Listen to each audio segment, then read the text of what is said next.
Hello and namaste friends. Welcome back to my new video. HMPV, परिचय और संक्षिप्त विवरण। HMP ह्यूमन मेटाप्न्यूमोवायरस एक श्वसन तंत्र संक्रमण पैदा करने वाला वायरस है जो मुख्यतः मनुष्यों को प्रभावित करता है। यह वायरस खास तौर पर बच्चों, बुजुर्गों और कमजोर प्रतिरक्षा प्रणाली वाले लोगों के लिए जोखिमपूर्ण है। इसे पहली बार डूरन में वैज्ञानिकों ने पहचाना था, लेकिन अनुमान है कि यह वायरस कई दशकों से मौजूद है। HMPV का परिचय। HMPV पैरामिक्सोविरिडे बार का हिस्सा है और इसे RSV रेस्पिरेटरी सिंसाइशियल वायरस के समान माना जाता है। यह एक RNA वायरस है जो मुख्य रूप से श्वसन तंत्र को संक्रमित करता है।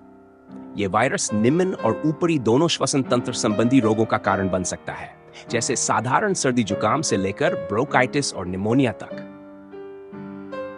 वायरस का प्रसार। HMPV मुख्य रूप से निम्नलिखित तरीकों से फैलता है। 1. संपर्क, संक्रमित व्यक्ति के सीधे संपर्क में आने से। 2. ड्रॉपलेट ट्रांसमिशन, खांसने या छींकने पर हवा में फैलने वाली छोटी बूंदों के जरिए। सतह संक्रमण, वायरस से दूषित सतहों को छूने और फिर अपनी नाक, मुंह या आंखों को छूने से। इसका संक्रमण किसी भी मौसम में हो सकता है, लेकिन यह आमतौर पर सर्दियों और वसंत के मौसम में अधिक देखा जाता है। HMPV के लक्षण। HMPV से संक्रमित व्यक्तियों में लक्षण हल्के से गंभीर तक हो सकते हैं। इनमें शामिल है 1. सामान्य लक्षण, बुखार, नाक बहना या बंद होना, खांसी, गले में खराश, थकान।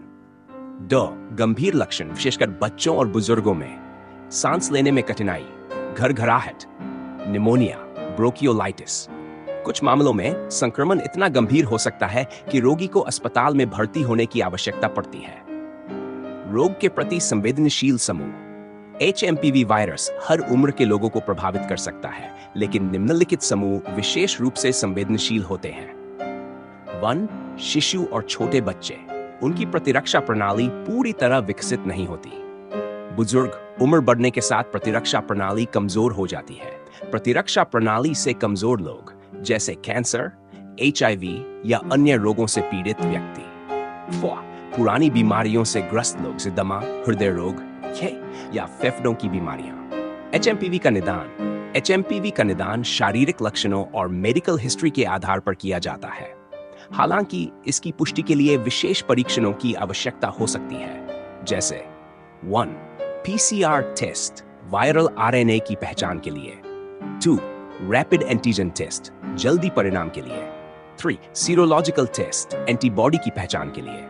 सेर, एक्स-रे, निमोनिया या अन्य फेफड़ों की समस्याओं का पता लगाने के लिए। इलाज और रोकथाम। HMPV का कोई विशेष इलाज उपलब्ध नहीं है। इसका उपचार लक्षणों के आधार पर किया जाता है। 1. घरेलू उपचार, आराम करें, पर्याप्त मात्रा में तरल पदार्थ पिएं, बुखार और दर्द के लिए पैरासिटामोल या इबुप्रोफेन लें। 2. गंभीर मामलों में ऑक्सीजन थेरेपी, एंटीवायरल दवाएं यदि आवश्यक हो। रोकथाम के उपाय। N. नियमित रूप से हाथ धोएं। खांसते या छींकते समय अपनी नाक और मुंह को ढकें। संक्रमित व्यक्ति से दूरी बनाए रखें। शिशुओं और बुजुर्गों को भीड़-भाड़ वाले स्थानों से दूर रखें। सतहों को साफ और संक्रमण मुक्त करें। HMPV और अन्य वायरल संक्रमणों में अंतर। HMPV के लक्षण अन्य श्वसन तंत्र संक्रमणों जैसे इन्फ्लुएंजा, RSV या COVID-19 से मिलते जुलते हैं, इसलिए सटीक निदान के लिए विशेष परीक्षण आवश्यक हो सकते हैं। वैक्सीन और शोध। HMPV के लिए अभी तक कोई वैक्सीन उपलब्ध नहीं है, हालांकि वैज्ञानिक इस पर काम कर रहे हैं। अनुसंधान का उद्देश्य वायरस के खिलाफ प्रभावी टीके और एंटीवायरल दवाएं विकसित करना है। निष्कर्ष, HMPV एक आम लेकिन महत्वपूर्ण श्वसन वायरस है जो विशेष रूप से कमजोर व्यक्तियों के लिए खतरनाक हो सकता है। इसकी रोकथाम और लक्षणों का जल्दी इलाज करना आवश्यक है। जागरूकता और सावधानी बरतने से इस वायरस के प्रसार को नियंत्रित किया जा सकता है। अगर आपको यह जानकारी उपयोगी लगी हो तो इस वीडियो को लाइक और शेयर जरूर करें ताकि और लोग भी इसके बारे में जान सकें। अपने विचार और अनुभव कमेंट में जरूर बताएं। हमारे चैनल को सब्सक्राइब करना न भूलें और बेल आइकन दबाएं